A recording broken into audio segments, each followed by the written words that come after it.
Okay ವಿದ್ಯಾರ್ಥಿಗಳೇ, ಇಲ್ಲಿ ಆಮ್ಲ ಹಾಗೂ ಪ್ರತ್ಯಾಮ್ಲಗಳಿಗೆ ನೀರನ್ನು ಸೇರಿಸುವುದು. ಒಂದು ಬೀಕರ್ ಅನ್ನು ತೆಗೆದುಕೊಳ್ಳಿ ಅಥವಾ ಒಂದು ಕೊನಿಕಲ್ ಫ್ಲಾಸ್ಕ್ ಅನ್ನು ತೆಗೆದುಕೊಳ್ಳಿ. ಇದು ಕೊನಿಕಲ್ ಫ್ಲಾಸ್ಕ್ ಅಥವಾ ಬೀಕರ್. ಒಂದು ಬೀಕರ್ ಅಥವಾ ಕೊನಿಕಲ್ ಫ್ಲಾಸ್ಕ್ ಅನ್ನು ಕೊನಿಕಲ್ ಫ್ಲಾಸ್ಕ್ ಅಂದ್ರೆ ಕೋನ್ ಶೇಪ್ ಇರೋದು. ಬೀಕರ್ ಅಥವಾ ಒಂದು ಕೊನಿಕಲ್ ಫ್ಲಾಸ್ಕ್ ಅನ್ನು ತೆಗೆದುಕೊಳ್ಳಿ. ನಾವು ಯಾವಾಗಲೂ ಈ ಆಮ್ಲ ಹಾಗೂ ಪ್ರತ್ಯಾಮ್ಲಗಳಿಗೆ ನೀರು ಹಾಕಬಾರದು. ನೀರಿಗೆ ಆಮ್ಲ ಮತ್ತು ಪ್ರತ್ಯಾಮ್ಲಗಳನ್ನು ಹಾಕಬೇಕು. ಎದಕ್ಕೆ ಹಾಕ್ಬೇಕು? ನೀರಿಗೆ ಆಮ್ಲ ಮತ್ತು ಪ್ರತ್ಯಾಮ್ಲಗಳನ್ನು ಹಾಕಬೇಕು. ಯಾಕಪ್ಪ ಅಂತಂದ್ರೆ ನಾವು ನೇರವಾಗಿ ಆಮ್ಲ ಮತ್ತು ಪ್ರತ್ಯಾಮ್ಲ ನೀರು ಸುರಿದೆ ಅಂತ ಅನ್ರಿ, ಬೆಂಕಿ ಎಂದು ಸಿಡಿಬಹುದು. ಅದು ಮೈಗೆ ಏನಾಗ್ಬೋದು? ಮೈಗೆಲ್ಲ ಸಿಡಿದು ಸುಟ್ಟ ಗಾಯಗಳಾಗಬಹುದು. ಆದ್ದರಿಂದ ಏನ್ ಮಾಡ್ಬೇಕಂತೆ, ನೀರನ್ನ ತೆಗೆದುಕೊಂಡು ಹಿಂಗೆ ನೀರನ್ನ ತೆಗೆದುಕೊಂಡು ಹನಿ ಹನಿಯಾಗಿ ನಿಧಾನವಾಗಿ ಕಲಕುತ್ತ ಅಥವಾ ಗಾಜಿನ ಕಡ್ಡಿಯಿಂದ ಅಲುಗಾಡಿಸುತ್ತ ಅಥವಾ ನಾವು ಬೀಕರ್ ತೆಗೆದುಕೊಂಡ್ವಿ ಅಂದ್ರೆ ಬೀಕರನ್ನ ಅಲುಗಾಡಿಸುತ್ತ ಸುತ್ತರಿಸುತ್ತ ಏನಾಗ್ಬೇಕು? ನೀರಿಗೆ ಆಮ್ಲನಾದ್ರೂ ಹಾಕ್ಬೋದು ಅಥವಾ ಪ್ರತ್ಯಾಮ್ಲನಾದ್ರೂ ಹಾಕ್ಬೋದು. ಹೌದಾ? ಉದಾಹರಣೆಗೆ ಹೈಡ್ರೋಕ್ಲೋರಿಕ್ ಆಮ್ಲಗೆ ನೀರು ಸೇರಿಸ್ಬೇಕು ಅಂತ ಇಟ್ಕೊಳ್ಳಿ. ನೀರು ತಗೊಂಡು ಹೈಡ್ರೋಕ್ಲೋರಿಕ್ ಆಮ್ಲಕ್ಕೆ ಹಾಕಂಗಿಲ್ಲ, ಸಿಡಿದು ಬಿಡ್ತೈತಿ, ಗಾಯಗಳಾಗ್ಬಿಡ್ತದೆ. ಅದೇ ಏನ್ ಮಾಡ್ಬೇಕು? ನೀರನ್ನ ಬೀಕರ್ನ ತೆಗೆದುಕೊಳ್ಬೇಕು. ಹನಿ ಹನಿಯಾಗಿ ಏನಾಗ್ಬೇಕು? ಇದನ್ನ ಬೀಕರ್ ತಿರುಗಿಸ್ತಾ ಏನಾಗ್ಬೇಕು? ಹನಿ ಹನಿಯಾಗಿ ಏನಾಗ್ಬೇಕು? ಆಮ್ಲವನ್ನ ಹಾಕ್ಬೇಕು ಅಥವಾ ಪ್ರತ್ಯಾಮ್ಲವನ್ನ ಹಾಕ್ಬೇಕು. ಸರಿನಾ? ಕೆಲವೊಂದು ಆಸಿಡ್ಗಳ ಮೇಲೆ ಕೊಟ್ಟಿರ್ತಾರೆ ನೋಡಿ, ಎಚ್ಚರಿಕೆ ಸಂದೇಶ ಹೆಂಗ್ ಕೊಟ್ಟಿರ್ತಾರೆ 3. ಹೌದಲ್ಲ? ಈ ತರ ಸಂದೇಶವನ್ನ ಕೊಟ್ಟಿರ್ತಾರೆ, ಎಚ್ಚರಿಕೆ. ಯಾಕೆ? ಅದು ಆಸಿಡ್ ಇದೆ ಅಂತ ಅದರ ಅರ್ಥ ಆಯ್ತಾ? ಕೆಂಪು ಬಣ್ಣದಲ್ಲಿ ಸಂದೇಶವನ್ನು ಕೊಟ್ಟಿರ್ತದೆ, ಆ ಪ್ಯಾಕಿಂಗ್ ಮೇಲೆ ಇರ್ತದೆ. ಅರ್ಥ ಆಯ್ತಾ? ಎಚ್ಚರಿಕೆಯ ಸಂದೇಶ ಟೆಕ್ಸ್ಟ್ ಬುಕ್ ಅಲ್ಲಿ ಇದೆ. ಅದು ಕೆಂಪು ಬಣ್ಣದ ಎಚ್ಚರಿಕೆ ಇದೆ. ಆ ತರ ಬಾಟಲ್ಗಳನ್ನು ಮುಟ್ಟಬಾರದು. ಅದಕ್ಕೆ ನಾನು ಏನ್ ಮಾಡಿದೀನಿ, ಈ ಸರಿ ಲ್ಯಾಬ್ ಅನ್ನ ಕೆಲವೊಂದು ಆಸಿಡ್ಸ್ ಅನ್ನ ಇಡತ್ರ ನಾನು ಬೀಗ ಹಾಕಿ ನಿಮ್ನ ಯಾರು ಪ್ರವೇಶ ಮಾಡಕ್ ಬಿಡೋದಿಲ್ಲ. ಹೌದಾ? ಅಚಾನಕ್ ಆಗಿ ಅದನ್ನು ಮುಟ್ಟಿದ್ರಪ್ಪ ಅಂತಂದ್ರೆ ಅದು ಸುಟ್ಟ ಗಾಯಗಳಾಗಿ ಜೀವಮಾನವಿಡೀ ರಿಯಾಕ್ಷನ್ ಆಗ್ಬೋದು. ಅದು ಬರೇ ಸಣ್ಣ ಒಂದು ತಿಂಗಳ ಅವಧಿ ಅಥವಾ ವರ್ಷದ ಅವಧಿಯಲ್ಲಿ ಹೊರಟೋಗ್ತಕ್ಕಂಥದ್ದಲ್ಲ. ಬೈ ಚಾನ್ಸ್ ಏನಾದ್ರು ವೇರಿಯೇಷನ್ ಆಯ್ತು ಅಂತಂದ್ರೆ ಇಡೀ ಜೀವಮಾನದವರಿಗೆ ಲೈಫ್ ಸ್ಪ್ಯಾನ್ ಮುಗಿಯೋರಿಗೆ ಅದು ರಿಯಾಕ್ಷನ್ ಆಗ್ಬೋದು ಆ ದೇಹದಲ್ಲಿ. ಅದಕ್ಕೆ ನಾನು ಅಲ್ಲಿ ಯಾವ ವಿದ್ಯಾರ್ಥಿಗಳಿಗೆ ಅಲೋ ಕೊಡ್ತಾ ಇಲ್ಲ. ಆಸಿಡ್ ಮತ್ತು ಕೆಲವೊಂದು ಸ್ಟ್ರಾಂಗ್ ಆಸಿಡ್ ಇಟ್ಟರೆ ಕಡೆ. ಅರ್ಥ ಆಯ್ತಾ? ಈಗ ಏನ್ ಮಾಡೋಣ ಅಂತಂದ್ರೆ ವಿದ್ಯಾರ್ಥಿಗಳೇ, ಸಾರರಿಕ್ತ ಅಂತ ಒಂದು ಇದನ್ನ ಕೇಳಿದಿರಲ್ಲ ನೀವು ಪದವನ್ನ? ಸಾರರಿಕ್ತ ಅಂತ ಕೇಳಿದಿರಲ್ಲ? ಏನಂದ್ರೆ ಸಾರರಿಕ್ತ ಅಂದ್ರೆ ಕಮಾನ್, ಸಾರರಿಕ್ತ ಅಂತ ಪದ ಕೇಳಿದ್ರಿ. ಹೌದಾ? ನಮ್ಮ ಮೊನ್ನೆ ಏನಂತೆ? ಸಾರರಿಕ್ತ ಏನು? ಸಾರರಿಕ್ತ ಏನು? HCl ತೆಗೆದುಕೊಳ್ಳೋಣ ಅಂದೆ. HCl ಅಂದ್ರೆ ಏನು? ಹೈಡ್ರೋಕ್ಲೋರಿಕ್ ಆಮ್ಲ. ಸಾರರಿಕ್ತ H2SO4 ಅಂದೆ. ಅಂದ್ರೆ ಏನರ್ಥ? ಸಾರರಿಕ್ತ ಸಲ್ಫುರಿಕ್ ಆಮ್ಲ ಅಂದೆ.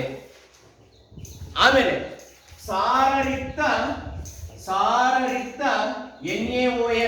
NaOH ಅಂದ್ರೆ ಏನು? ಸಾರರಿಕ್ತ ಸೋಡಿಯಂ ಹೈಡ್ರಾಕ್ಸೈಡ್ ಅಂದೆ. ಸಾರರಿಕ್ತ KOH ಅಂದೆ. KOH ಅಂದ್ರೆ ಏನು? Potassium hydroxide. ಸಾರರಿಕ್ತ CaOH2 ಕ್ಯಾಲ್ಸಿಯಂ ಹೈಡ್ರಾಕ್ಸೈಡ್, ಸುಣ್ಣದ ನೀರು ಅಲ್ವಾ? ಹಾಗೆ ಏನಿದೆ ಅರ್ಥ? ಸಾರರಿಕ್ತಕ್ಕೂ ಸಾರೀಕೃತಿಗೆ ಏನು ವ್ಯತ್ಯಾಸ? ಸಾರೀಕೃತ ನೋಡು, ಸಾರೀಕೃತ ಅಂತಂದ್ರೆ ನೀರು ಹಾಕದೇ ಇರೋದು, ಸಾರರಿಕ್ತ ಅಂದ್ರೆ ನೀರು ಹಾಕಿತ್ತು. ಅರ್ಥ ಆಯ್ತಾ? ಸಾರರಿಕ್ತ ಅಂದ್ರೆ ಏನು? ನೀರು ಹಾಕಿರೋದು. ಸಾರೀಕೃತ ಅಂದ್ರೆ ನೀರು ಹಾಕದೇ ಇರೋದು. ಹಾಗಾದ್ರೆ ಇದಕ್ಕೊಂದು ವಾಕ್ಯವನ್ನು ಇದು ಮಾಡೋಣ. ನಾವಿಲ್ಲಿ HCl ಹಾಕಿದ್ವಿ ಅಂತ ಇಟ್ಕೊಳ್ಳಿ. ಓಕೆ, ನೀರಿಗೆ HCl ಹಾಕಿದ್ವಿ, ಇದು ನೀರು. ಓಕೆ, ಮ್ಯಾಲಿಂದ ಏನಾಗ್ತದವಿ? ಮ್ಯಾಲಿಂದ ಏನಾಗ್ತದೆ ಅಂತ ಅಂದ್ರೆ HCl ಹನಿ ಹನಿಯಾಗಿ ಆಗ್ತದವಿ. HCl ಅಂದ್ರೆ ಹೈಡ್ರೋಕ್ಲೋರಿಕ್ ಆಮ್ಲ ನೀರಿಗೆ ಆಗ್ತದೆ. ಹೌದಾ? ಒಂದು 10 ml ಹೈಡ್ರೋಕ್ಲೋರಿಕ್ ಆಮ್ಲ ಇತ್ತು ಅಂತಂದ್ರೆ 10 ml ಹೈಡ್ರೋಕ್ಲೋರಿಕ್ ಆಮ್ಲ ಇತ್ತು ಅಂದ್ರೆ ಇದರ 10 H+ ಅಯಾನ್ಗಳು ಇರ್ತದೆ. ಏನಿರ್ತವೆ? 10 H+ ಅಯಾನ್ಗಳು ಇರ್ತದೆ. ನಾವಿಲ್ಲಿ 50 ml ನೀರು ತೆಗೆದುಕೊಂಡು 10 ml HCl ಇದಕ್ಕೆ ಹಾಕಿದ್ವಿ ಅನ್ನು. ಅಯಾನ್ಗಳ ಸಾರತೆ ಗಾತ್ರದಲ್ಲಿ ಕಡಿಮೆ ಇರಲಿಲ್ವಾ?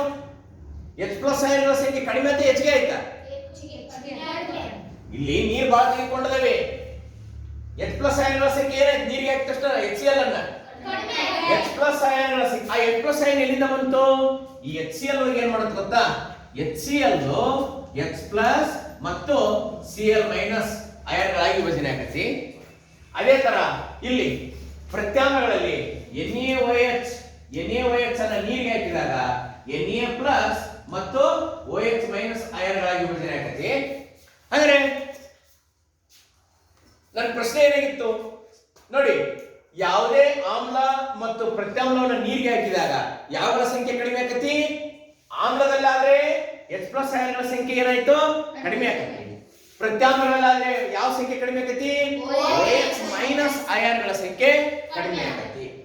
ಓಕೆ, ಹಾಗಾದ್ರೆ ನಮ್ಮ ಪ್ರಶ್ನೆ ಏನಪ್ಪಾ ಅಂತಂದ್ರೆ ಸಾರಯುಕ್ತ ಅಂದ್ರೆ ಏನು? ಇದು ನಮ್ಮ ಪ್ರಶ್ನೆ. ಹೌದಾ? ಪ್ರಶ್ನೆ ಏನಾಗಿದೆ? ಸಾರಯುಕ್ತ ಅಂದ್ರೆ ಏನು? ಓಕೆ, ಇಲ್ಲಿ ನೀರ್ ಹಾಕಿದ್ರೆ ವಿದ್ಯಾರ್ಥಿಗಳು ನಿಮ್ಗೆ ಗೊತ್ತಾಯ್ತು H ಪ್ಲಸ್ ಅಯಾನ್ಗಳ ಸಂಖ್ಯೆ ಇಲ್ಲಿ ಕಡಿಮೆ ಆಕತಿ. ಆ ಪ್ರತ್ಯಾಮ್ಲವನ್ನು ಹಾಕಿದ್ರೆ OH ಮೈನಸ್ ಅಯಾನ್ಗಳ ಸಂಖ್ಯೆ ಕಡಿಮೆ ಆಕತಿ. ಅಂದ್ರೆ ನೀರಿಗೆ ಆಮ್ಲ ಅಥವಾ ಪ್ರತ್ಯಾಮ್ಲವನ್ನು ಹಾಕಿದಾಗ ಒಂದು ಏಕಮಾನ ಗಾತ್ರದಲ್ಲಿ ಕಡಿಮೆಯಾಗುವ H ಪ್ಲಸ್ ಅಯಾನ್ಗಳ ಸಂಖ್ಯೆ ಅಥವಾ OH ಮೈನಸ್ ಅಯಾನ್ಗಳ ಸಂಖ್ಯೆಯನ್ನು ಏನಂತ ಕರೀತಾರೆ? ಸಾರಯುಕ್ತಗೊಳಿಸುವಿಕೆ ಅಂತ ಕರೀತಾರೆ. ಏನ ಸರಿ ಹೇಳೋಣ? ಸಾರಯುಕ್ತಗೊಳಿಸುವಿಕೆ ಅಂದ್ರೆ ಏನು? ಹಾಗೆ ಸಾರಯುಕ್ತಗೊಳಿಸುವಿಕೆ ಅಂದ್ರೆ ನೀರು ಹಾಕದಲ್ಬಾರದು. ಅದಕ್ಕೊಂದು ವಾಕ್ಯ ಇದೆ. ಏನಪ್ಪಾ ಅಂತಂದ್ರೆ ನೀರಿಗೆ ಆಮ್ಲ ಅಥವಾ ಪ್ರತ್ಯಾಮ್ಲವನ್ನು ಹಾಕಿದಾಗ ಅದರಲ್ಲಿರುವ H ಪ್ಲಸ್ ಅಯಾನ್ಗಳು ಏಕಮಾನ ಗಾತ್ರದಲ್ಲಿರುವ, ಏಕಮಾನ ಗಾತ್ರ ಯಾವುದೋ ಒಂದು ಗಾತ್ರ ತೆಗೆದುಕೊಂಡ್ವಿ ಅಂತ ಹೇಳಿ, ಇದು ಗಾತ್ರ. ಇಲ್ಲಿರ್ತಕ್ಕಂಥ H ಪ್ಲಸ್ ಅಯಾನ್ಗಳ ಸಂಖ್ಯೆ, ಇಲ್ಲಿರ್ತಕ್ಕಂಥ H ಪ್ಲಸ್ ಅಯಾನ್ಗಳ ಸಂಖ್ಯೆ, ಇಲ್ಲಿರ್ತಕ್ಕಂಥ ಈ ಗಾತ್ರದ H ಪ್ಲಸ್ ಅಯಾನ್ಗಳ ಸಂಖ್ಯೆ ಹೆಚ್ಚಿಗೆ ಆಗ್ತದ ಕಡಿಮೆ ಆಗ್ತವ? ಕಡಿಮೆ ಆಗ್ತವ.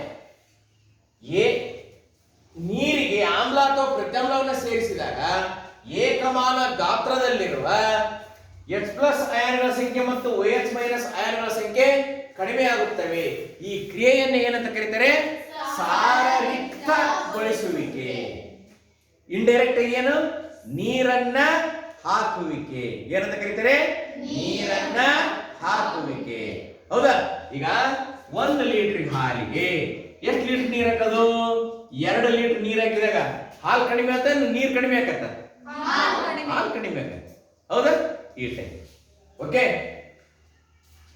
ಗೊತ್ತಾಯ್ತಲ್ಲ ಸಾರಯುಕ್ತಗೊಳಿಸುವಿಕೆ ಅಂದ್ರೆ ಏನಂತಂದು?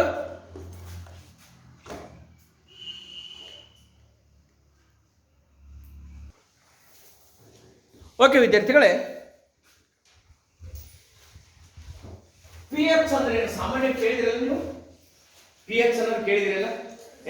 ನಿಮ್ಮ ಹೊಲದಲ್ಲಿ pH ಟೆಸ್ಟ್ ಮಾಡಿಸ್ಬೇಕು ಅನ್ನೋದು ಕೇಳಿದಿರಲ್ಲ?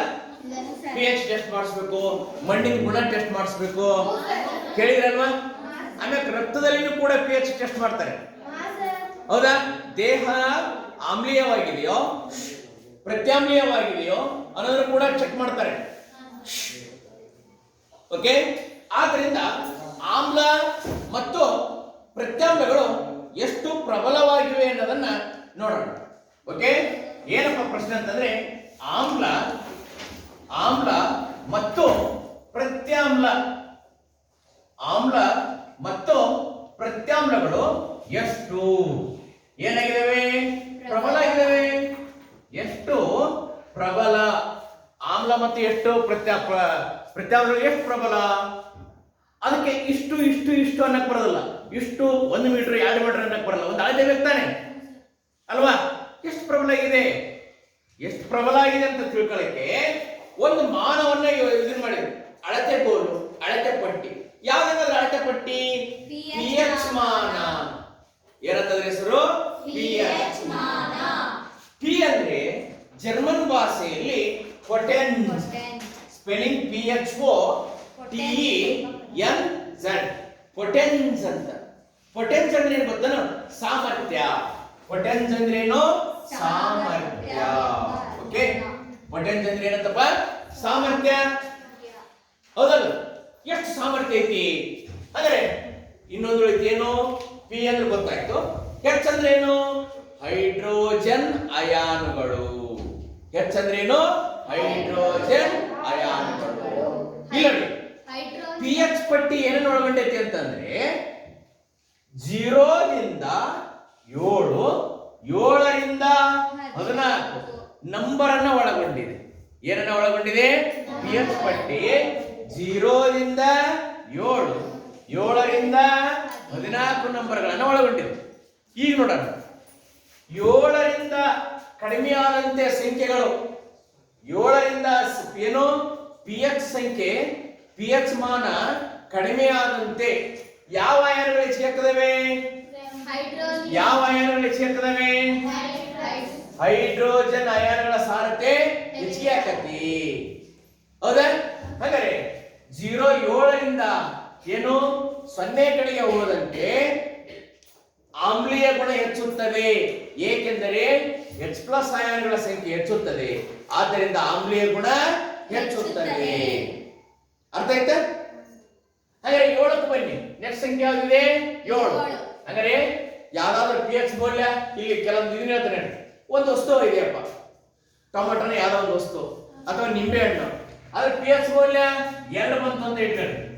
ಅಂದ್ರೆ ಆಮ್ಲೀಯನ ಪ್ರತ್ಯಾಮ್ಲೀಯ ಏನಾದ? ಆಮ್ಲೀಯ. ಯಾವ್ದೋ ಒಂದು ವಸ್ತು ಐತಿ, ಅದ್ರ ಪಿ ಎಚ್ ಮೌಲ್ಯ 13 ಬಂದೈತಿ ಅಂತ ಇಟ್ಕೊಳ್ಳಿ.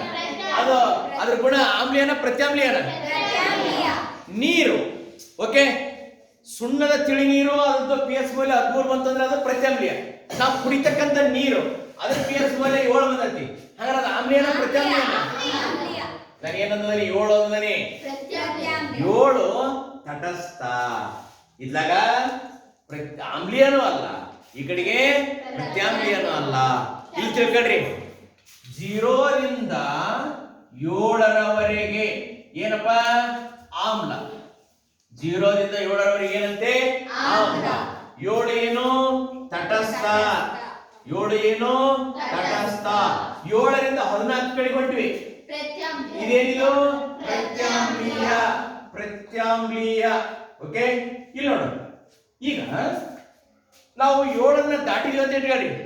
ಪಿ ಎಚ್ ಮಾನದಲ್ಲಿ 7 ಸಂಖ್ಯೆ ದಾಟಿದ ನಂತರ H+ ಅಯಾನುಗಳ ಸಂಖ್ಯೆ ಏನಾಗ್ತದೆ? ಕಡಿಮೆ ಅಂತ ಹೆಚ್ಚಿಗೆ ಆತ?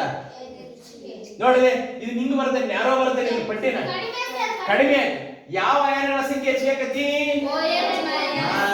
OH- ಅಯಾನುಗಳ ಸಂಖ್ಯೆ ಹೆಚ್ಚಿಗೆ ಆಕತಿ. ಆದ್ದರಿಂದ OH- ಅಯಾನುಗಳ ಸಂಖ್ಯೆ ಹೆಚ್ಚಿಗೆ ಆಯ್ತು ಅಂದ್ರೆ ಯಾವ್ದು ಹೆಚ್ಚಿಗೆ ಆಯ್ತು? ಪ್ರತ್ಯಾಮ್ಲೀಯತೆ ಅಥವಾ ಕ್ಷಾರೀಯತೆ ಹೆಚ್ಚಿಗೆ ಆಕತಿ. ಅರ್ಥ ಆಯ್ತಾ? ಹಾಗಾದ್ರೆ ಈಗ ಹೇಳಿ, 0 ರಿಂದ 7 ಆಮ್ಲನ ಪ್ರತ್ಯಾಮ್ಲನ? 7 7ರಿಂದ 14 ಕಡೆ ಹೋದಂತೆ ಯಸ್. ಇದಕ್ಕೆ ಏನಂತ ಕರೀತಾರೆ? ಪಿ ಎಚ್ ಅಳತೆಯ ಮಾನ. ಆಮ್ಲ ಮತ್ತು ಪ್ರತ್ಯಾಮ್ಲ ಎಷ್ಟು ಪ್ರಬಲ ಆಗಿದೆ ಅಂತ ಇದು. ಈಗ ನಾನು ನಿಮ್ಗೊಂದು ಪ್ರಶ್ನೆ ಕೇಳ್ತೇನೆ. ಯಾವುದೋ ಒಂದು ವಸ್ತು ಐತಿ, ಆ ವಸ್ತುವಿನ ಪಿ ಎಚ್ ಮೌಲ್ಯ 1 ಅಂತ ಇಟ್ಕೊಳ್ಳೋಣ.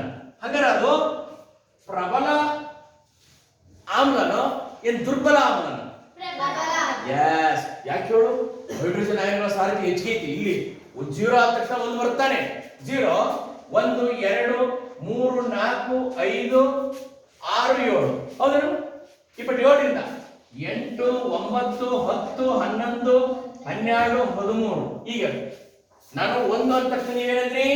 ಪ್ರಬಲ ಆಮ್ಲ. ಯಾವ್ದೋ ಒಂದು ವಸ್ತು ಐತಿ, ಅದೊಂದು 0 ಬಂದೈತಿ ಪಿ ಎಚ್ ಮೌಲ್ಯ, ಹಂಗಾರೆ ಅದು ಒಂದು ಪ್ರಬಲ ಆಮ್ಲ. ಯಾವ್ದೋ ಒಂದು ವಸ್ತು ಐತಿ, ಅದ್ರದ್ದು ಪಿ ಎಚ್ ಮೌಲ್ಯ 6 ಬಂದೈತಿ, ಅದಂದ್ರೆ ಏನದು? ಆಮ್ಲ. ಕರೆ ಎಂತ ಆಮ್ಲ ಅದು? ದುರ್ಬಲ ಆಮ್ಲ. ಈ ಕಡೆ ಹೋದಂತೆ H+ ಅಯಾನುಗಳ ಸಂಖ್ಯೆ ಹೆಚ್ಚಿಗೆ ಆಗತಿ.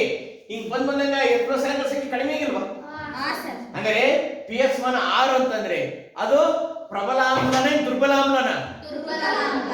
ಈಗ ಈ ಕಡೆ ಕೇಳಿ, ಈ ಕಡೆ ಬಂದ್ವಿ. ಈಗ ಈ ಕಡೆ ಹೊಂಟದವೆ. ಪಿ ಎಚ್ ಮಾನ 14 ಅಂತಂದ್ರೆ ಅದು ಎಂತ ಪ್ರತ್ಯಾಮ್ಲೀಯ? ಅದು ಪ್ರಬಲ ಪ್ರತ್ಯಾಮ್ಲ.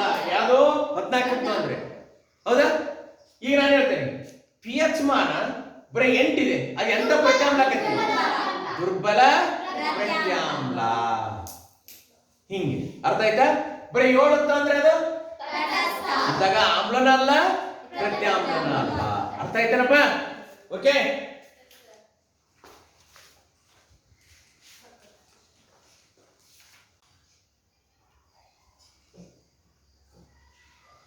ಓಕೆ, ಎಲ್ಲರ ಇಲ್ಲಿ ನೋಡ್ತಾ ಇದ್ದೀರಲ್ಲ, ಪಿ ಎಚ್ ಮೌಲ್ಯವನ್ನ ತಿಳಿಯುವುದು. ಏನಂತೆ? ಪಿ ಎಚ್ ಮೌಲ್ಯವನ್ನ ತಿಳಿಯೋಣ. ಹೇಗೆ ಪಿ ಎಚ್ ಮೌಲ್ಯವನ್ನ ತಿಳಿಯೋಣ? ಈ ಕಡೆ ನೋಡಿ, ಆಲಕಿಸಿ. ಈ ಕಡೆ ನೋಡಿ, ಪಿ ಎಚ್ ಮೌಲ್ಯವನ್ನು ಹೇಗೆ ತಿಳಿಯೋದು? ಸ್ಟಾಪ್ ರೈಟಿಂಗ್, ಬರೆಯೋದನ್ನ ನಿಲ್ಲಿಸಿ. ನಾನು ಆಮೇಲೆ ಬರ್ಕಡೆ ಕೇಳ್ತೇನೆ. ನಾನು ಎಲ್ಲ ನಿಲ್ಲಿಸಿ, ಆಮೇಲೆ ಅರ್ಥ ಆಗೋದಿಲ್ಲ ನಿಮಗೆ, ಆಮೇಲೆ ಬರಿಬಹುದು. ಈ ಕಡೆ ಕೇಳಿ ಮೊದಲು. Stop writing, all of you. ನೋಡಲ್ಲಿ ನೀವು ಇಬ್ರು ಬರಿತಾ ಇದ್ದಾರೆ, ಅರ್ಥ ಆಯ್ತಾ? ಈ ಕಡೆ ತಿಳ್ಕೊಳ್ಳಿ ಮೊದಲು, ಆಮೇಲೆ ಬರೆಯೋದು. ನಾನು ನೀವು ಬರ್ಕರೆ ಕೈಯಲ್ಲಿ ಟೈಮ್ ಕೊಡ್ತದೆ. ಪಿ ಎಚ್ ಮೌಲ್ಯನ ಹೇಗೆ ತಿಳಿಯೋದಪ್ಪ? ಒಂದು ಪಿ ಎಚ್ ಪೇಪರ್ ಅಂತ ಕೊಡ್ತಿದ್ದಾರೆ ಪುಸ್ತಕದ 22ನೇ ಪುಟದಲ್ಲಿದೆ ನೋಡಿ, ಸಾರಿ 32ನೇ ಪುಟದಲ್ಲಿದೆ. ಪಿ ಎಚ್ ಮೌಲ್ಯವನ್ನು ತಿಳಿಯುವ ಪಟ್ಟಿ ಅಂತ ಇದೆ ನೋಡಿ. ವಿವಿಧ ಬಣ್ಣಗಳಿಂದ ಕೂಡಿದೆ ಅಲ್ವಾ? ಎದರಿಂದ ಕೂಡಿದೆ? ವಿವಿಧ ಬಣ್ಣಗಳಿಂದ ಕೂಡಿದೆ ಅಲ್ವಪ್ಪ? ಈ ಕಡೆ ನೋಡಿ, ಸಿ ನೋಡಿ, ಮನೆಯಲ್ಲಿ ಟೊಮೆಟೊ ರಸ ಸಿಗುತ್ತಲ್ವಾ? ಟೊಮೆಟೊ ರಸ ಆಗಿರ್ಬೋದು, ಲಾಲಾ ರಸ ಎಲ್ಲಿರುತ್ತೆ? ಬಾಯಿಯಲ್ಲಿ. ಲಿಂಬೆ ರಸ, ಶುದ್ಧ ನೀರು, HCl ಹೈಡ್ರೋಕ್ಲೋರಿಕ್ ಆಮ್ಲ, ಮಿಲ್ಕ್ ಆಫ್ ಮೆಗ್ನೀಸಿಯಾ, NaOH, ಇವುಗಳನ್ನ ತೆಗೆದುಕೊಳ್ಳೋದು ಪಿ ಎಚ್ ಕಾಗದ ಅಂತ ಸಿಗ್ತದೆ. ಏನ್ ಸಿಗುತ್ತೆ? ಪಿ ಎಚ್ ಕಾಗದ. ಪಿ ಎಚ್ ಕಾಗದವನ್ನ ಇವುಗಳಲ್ಲಿ ಅದ್ದದು. ಓಕೆ, ಇವುಗಳಲ್ಲಿ ಅದ್ದಿದಾಗ ಇಲ್ಲಿ ಯಾವ ಬಣ್ಣ ಬರುತ್ತೆ ನೋಡ್ಕೋಬೇಕು. ಪಿ ಎಚ್ ಮೌಲ್ಯ ಇಲ್ಲಿ ಬರೀಬೇಕು. ಅಂದ್ರೆ ವಸ್ತುವಿನ ಸ್ವಭಾವ, ಆಮ್ಲೇನ ಪ್ರತ್ಯಾಮ್ಲೇನ ಅಂತ ಹೇಳ್ಬೇಕು. ಈಗ ನಾವು ಉದಾಹರಣೆಗೆ ಒಂದು ಹೇಳ್ತದೆ, ಏನಪ್ಪಾ? ಲಾಲಾ ರಸ ಅಥವಾ ಜಠರ ರಸ ಇದು ಸ್ವಲ್ಪ ಕೆಂಪು ಬಣ್ಣದಲ್ಲಿ ಕಾಣುತ್ತೆ. ಯಾವ ಬಣ್ಣದಲ್ಲಿ ಕಾಣುತ್ತೆ? ಕೆಂಪು ಬಣ್ಣ. ಹಾಗಾದ್ರೆ ಪಿ ಎಚ್ ಮೌಲ್ಯ ಎಷ್ಟಿದೆ ನೋಡಿ ಇಲ್ಲಿ 32ನೇ ಪುಟದಲ್ಲಿ ಇದೆ ನೋಡಿ, ಬಣ್ಣಗಳ ಪಟ್ಟಿ ಇದೆ. 32ನೇ ಪುಟದಲ್ಲಿ ಬಣ್ಣಗಳ ಪಟ್ಟಿ ಇದೆ ನೋಡಿ, ಕಾಣಿಸ್ತಲ್ವಾ? ಇಲ್ಲಿ ಜಠರ ರಸ ಯಾವ ಬಣ್ಣದಲ್ಲಿ ಬಂದಿದೆ? ಕೆಂಪು ಬಣ್ಣದ ಬಂದಿದೆ. ಯಾವ ಬಣ್ಣದ ಬಂದತ್ತೆ? ಕೆಂಪು ಬಣ್ಣದ್ದು. ಹಾಗಾದ್ರೆ ಪಿ ಎಚ್ ಮೌಲ್ಯ ಎಷ್ಟು ಅಂತ ಬರೆಯೋಣ ಅದಕ್ಕೆ? 2. ಪಿ ಎಚ್ ಮೌಲ್ಯ ಎಷ್ಟು ಬರೆಯೋಣ? 2. ಇಲ್ಲಂದ್ರ ಇಲ್ಲಿ 2 ಅಂದ್ರೆ ಆಮ್ಲನ ಪ್ರತ್ಯಾಮ್ಲನ. 7ರಿಂದ ಒಳಗಿತ್ತು ಅಂದ್ರೆ ಅದು ಆಮ್ಲ, 7ರ ಮೇಲಿತ್ತು ಅಂದ್ರೆ ಅದು ಪ್ರತ್ಯಾಮ್ಲ, ಬರೀ 7 ಇತ್ತು ಅಂದ್ರೆ ಅದು ತಟಸ್ಥ. ಹಿಂಗೆ ನೆನಪಿಟ್ಕೋಬೇಕು. ಈಗ ಇಲ್ಲಿ ಕೆಂಪು ಬಣ್ಣ, ಕೆಂಪು ಬಣ್ಣ ಯಾವ ಸುಮಾರು ಐತೆ ನೋಡ್ರಿ? ಎಷ್ಟೇ ಸುಮಾರು ಐತೆ? 1 ಸುಮಾರು ಐತೆ, 2 ಸುಮಾರು ಐತೆ? 1 2 3 4 ಕಡೆ ಐತಂದ್ರಪ್ಪ. ನಾನು ಅಂದಾಜು ಪಿ ಎಚ್ ಮೌಲ್ಯ ಬರ್ತೇನೆ 2 ಅಂತ ಬರ್ತೇನೆ. 2 ಆಮ್ಲನ ಪ್ರತ್ಯಾಮ್ಲನ. ಇದು ಏನಂತಿದೆ? ಯಾವ ಸ್ವಭಾವ ಅಂತೆ? ಆಮ್ಲ. ಅದೇ ತರ ಲಿಂಬೆ ರಸ, ಲಿಂಬೆ ರಸ ಸ್ವಲ್ಪ ಕೆಂಪು ಬಣ್ಣ ಬರ್ತದೆ. ಎಷ್ಟು ಕೆಂಪು ಬಣ್ಣ ಬರ್ತದೆ? ಸ್ವಲ್ಪ ಕೆಂಪು ಬಣ್ಣ ಬರ್ತದೆ. ಹಾಗಾದ್ರೆ ಸ್ವಲ್ಪ ಕೆಂಪು ಬಣ್ಣ ಬಂತು ಅಂದ್ರೆ ಎಷ್ಟಾಗಿರ್ಬೋದು ಪಿ ಎಚ್ ಮೌಲ್ಯ? ಅದು ಕೂಡ 2. ಇದು ಕೆಂಪು ಬಣ್ಣ ಬಂತು, ಅದ್ರ ಬಣ್ಣ ಯಾವ ಪಿ ಎಚ್ ಮೌಲ್ಯ ಎಷ್ಟು ಬರೆಯೋಣ? 2. ಇದು ಆಮ್ಲನ ಪ್ರತ್ಯಾಮ್ಲನ ಆಗಿರಿ. ಲಿಂಬೆ ರಸ ಆಮ್ಲ. ಲಿಂಬೆ ರಸ ಏನಂತೆ? ಆಮ್ಲ. ಯಾಕೆ? ಬಣ್ಣ 2 ಹತ್ರ ಬಂದತಿ, ಹೌದಲ್ಲ? ಈ ತರ ಪಿ ಎಚ್. ನೆಕ್ಸ್ಟ್ ಮುಂದ್ಕೋಣ. ಈಗ ಶುದ್ಧ ನೀರು ತೆಗೆದುಕೊಳ್ಳೋಣ. ಪಿ ಎಚ್ ಕಾಗದ ಗಿಡನ ಪಿ ಎಚ್ ಕಾಗದ ಅದರಲ್ಲಿ ಇಟ್ವಿ. ತಿಳಿ ಹಸಿರು ಬಂತು. ಯಾವ ಬಂತು? ತಿಳಿ ಹಸಿರು. ತಿಳಿ ಹಸಿರು ಅಂದ್ರೆ ಯಾವ ಬಣ್ಣ? ತಿಳಿ ಹಸಿರು. ತಿಳಿ ಹಸಿರು ಬಣ್ಣ ಬಂತು. ಎಷ್ಟನೇ ನಂಬರು? 7. 7ನೇ ನಂಬರು. 7ನೇ ನಂಬರ್ ಆಮ್ಲನ ಪ್ರತ್ಯಾಮ್ಲನ ಏನದ? ನಾವು ಕುಡಿತಕ್ಕಂತ ನೀರು ಏನಾಗಿದೆ? ತಟಸ್ಥವಾಗಿದೆ ಅಲ್ವೇನಪ್ಪ? ಹಾಗಾದ್ರೆ ನೆಕ್ಸ್ಟ್ ಇದೇನ್ ಬರ್ಬೋದು ನೋಡು? HCl ಅಂತ ಬರ್ತೇನೆ. HCl ಏನ್ ಬರ್ಬೋದು? ಆಮ್ಲ ಬರುತ್ತೋ ಪ್ರತ್ಯಾಮ್ಲ ಬರುತ್ತೋ? ಏನ್ ಬರುತ್ತೆ ಹೇಳಿ ನೋಡ? HCl ಬಣ್ಣ ಯಾವ್ದು ಬರುತ್ತೆ ನೋಡು? HCl ಯಾವ್ದು ಬರುತ್ತೆ ನೋಡು? ನೀಲಿ. HCl ನೋಡು ಆಮ್ಲ ದೇವದನಪ್ಪ ಸಾಕಷ್ಟು ಕೆಂಪು ಬಣ್ಣಕ್ಕೆ ಬಂತಂತೆ. ಯಾವ ಬಣ್ಣಕ್ಕ? ಸಾಕಷ್ಟು ಕೆಂಪು ಬಣ್ಣಕ್ಕೆ ಬಂತಂತೆ. ಸಾಕಷ್ಟು ಕೆಂಪು ಬಣ್ಣ ಅಂದ್ರೆ ಏನು? 1. ಆಮ್ಲನ ಪ್ರತ್ಯಾಮ್ಲನ? ಆಮ್ಲ. ಅಂಚಿತ ಆಮ್ಲ ಅಲ್ಲ, ಅದು ಪ್ರಬಲ ಆಮ್ಲ. ಓಕೆ, ಮುಂದುವರಿ. ಮಿಲ್ಕ್ ಆಫ್ ಮೆಗ್ನೀಸಿಯಂ, ಇದು ನೀಲಿ ಬಣ್ಣ ಬಂತು. ಯಾವ ಬಣ್ಣ ಬಂತು? ನೀಲಿ ಬಣ್ಣ. ಓಕೆ, 10 ಆಸುಪಾಸು ಬಂದಿದೆ. ಪಿ ಎಚ್ ಮೌಲ್ಯ 10. ಇದು ಆಮ್ಲನ ಪ್ರತ್ಯಾಮ್ಲನ? ಪ್ರತ್ಯಾಮ್ಲ. ಏನಂತಿದು? ಪ್ರತ್ಯಾಮ್ಲ. ಮುಂದುವರೋಣ. NaOH, ಸೋಡಿಯಂ ಹೈಡ್ರಾಕ್ಸೈಡ್, ಯಾವ್ದು ಬಂದವಾಗ? ಫುಲ್ಲು ನೀಲಿ ಬಂತದ್ದು. ಕಪ್ಪು ನೀಲಿ. ಬರೀ ನೀಲಿ ಅಲ್ಲ, ಕಪ್ಪು ನೀಲಿ. ಕಪ್ಪು ನೀಲಿ ಎಷ್ಟಪ್ಪ ಅಂದ್ರೆ 14. ಹಾಗಾದ್ರೆ ಏನಿದು? ಬರೀ ಪ್ರತ್ಯಾಮ್ಲ ಅಲ್ಲ. ಎಂತ ಪ್ರತ್ಯಾಮ್ಲ? ಪ್ರಬಲ. ಹೌದಾ? ಪ್ರತ್ಯಾಮ್ಲ. ಪ್ರಬಲ ಪ್ರತ್ಯಾಮ್ಲ. ಓಕೆ, ಬರ್ಕೊಳ್ಳಿ.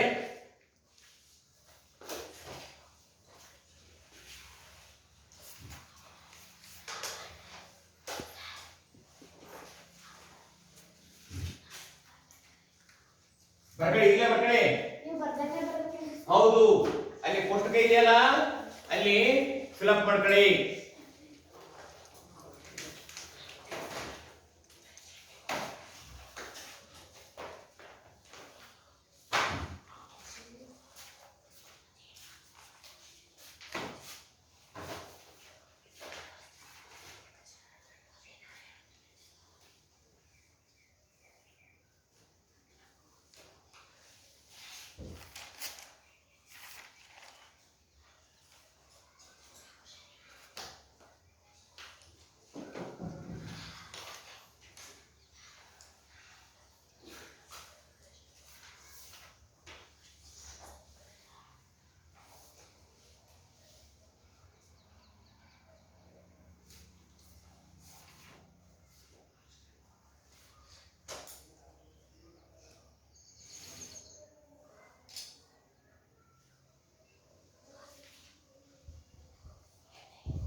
ಓಕೆ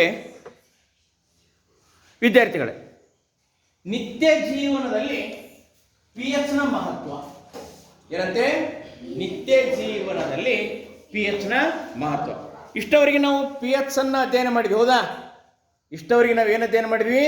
pH ಅನ್ನ ಅಧ್ಯಯನ ಮಾಡಿದ್ವಿ.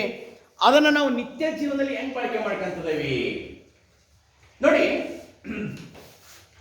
ದೈನಂದಿನ ಜೀವನದಲ್ಲಿ ನಮಗೆ pH ಬೇಕು. ನಾವು ಸೇರಿದಂತೆ ಎಲ್ಲಾ ಜೀವಿಗಳು ಯಾವ pH ಮೌಲ್ಯದಲ್ಲಿ ಬದುಕಿದ್ದೇವೆ ಅಂತಂದ್ರೆ 7.0ದಿಂದ 7.8 ಇಷ್ಟೇ ನಾವು pH ಮೌಲ್ಯದಲ್ಲಿ ಬದುಕಿದ್ದೇವೆ. ಅಂದ್ರೆ ಕಿರುವ್ಯಾಪ್ತಿಯಲ್ಲಿ pH ಮೌಲ್ಯ ಬದಲಾಗಬೇಕು. ಎಷ್ಟರಲ್ಲಿ ಬದಲಾಗಬೇಕು? ಅದು ಕಿರುವ್ಯಾಪ್ತಿಯಲ್ಲಿ pH ಮೌಲ್ಯ ಬದಲಾಗಬೇಕು. ಅರ್ಥ ಆಯ್ತಾ? ಈಗ pH ಮೌಲ್ಯ ಉದಾಹರಣೆಗೆ ಇಲ್ಲಿ ಕೇಳಿ, ನಾವು ಸೇರಿದ ಇತರ ಎಲ್ಲಾ ಜೀವಿಗಳು 7.0ದಿಂದ 7.8. ನಿಮಗೆ ಪರೀಕ್ಷೆಯಲ್ಲಿ ಪ್ರಶ್ನೆ ಕೇಳಬಹುದು, ಎಲ್ಲಾ ಜೀವಿಗಳು ಅಥವಾ ಸಸ್ಯ ವರ್ಗ ಅಥವಾ ಸೂಕ್ಷ್ಮ ಜೀವಿಗಳು ಬದುಕುವ pH ಮೌಲ್ಯ ಎಷ್ಟು? 7.0ದಿಂದ ಎಷ್ಟಂತೆ? 7.8.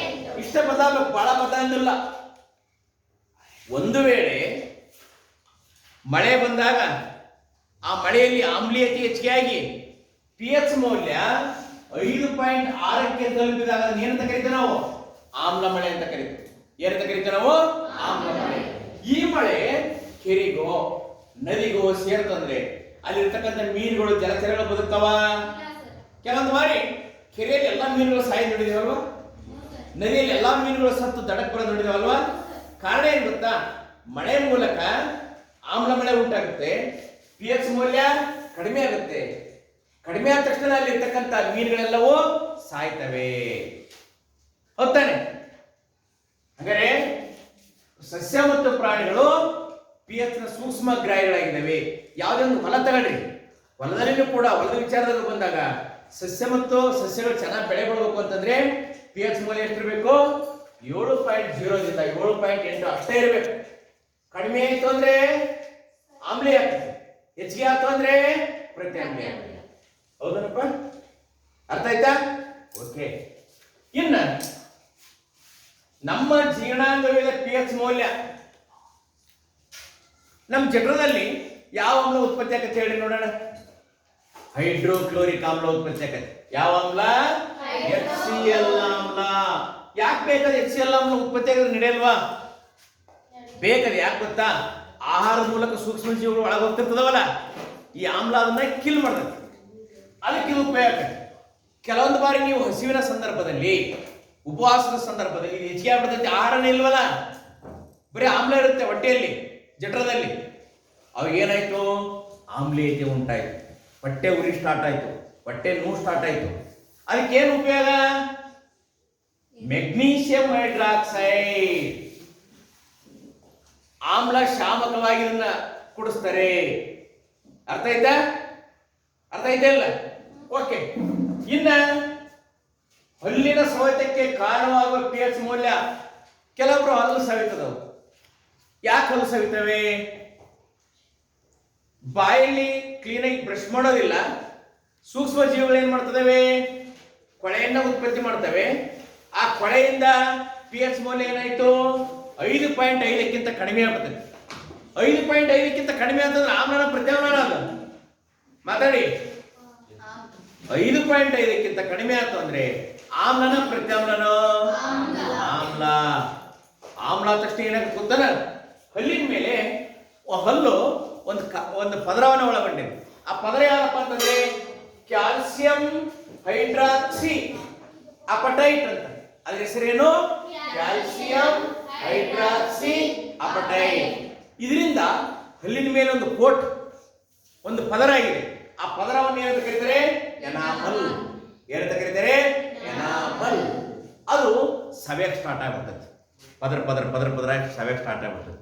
ಅದಕ್ಕನ ಹಿಂಗ ಆಗಬಾರದು. ಏನ್ ಮಾಡ್ತಾರೆ ಗೊತ್ತಾ? ನೋಡ, ಇಲ್ಲಿ ಆಮ್ಲಿ ಆಗೈತಿ, ಪೇಸ್ಟ್ ಹಾಕಿ ಕುಸ್ತದ. ನಾವು ಪೇಸ್ಟ್ ಅಲ್ಲಿ ಅಂದ್ರೆ ಏನೈತಿ ಅಂತ ಅರ್ಥ? ಆಮ್ಲವನ್ನ ಶಮನ ಮಾಡಕ್ಕೆ ಏನ್ ಹಾಕ್ಬೇಕು? ಅದಕ್ಕೆ ಆಮ್ಲವನ್ನ ಶಮನ ಮಾಡಕ್ಕೆ ಏನ್ ಹಾಕ್ಬೇಕು? ಪ್ರತ್ಯಾಮ್ಲ ಹಾಕ್ಬೇಕು ಅಲ್ವಾ? ಆದ್ದರಿಂದ ಹಲ್ಲನ್ನು ಉಜ್ಜುವ ಪೇಸ್ಟ್ಗಳಲ್ಲಿ ಏನಿರುತ್ತೆ ಅಂದ್ರೆ ಪ್ರತ್ಯಾಮ್ಲದ ಅಂಶ ಇರುತ್ತೆ. ಅರ್ಥ ಆಯ್ತಾ?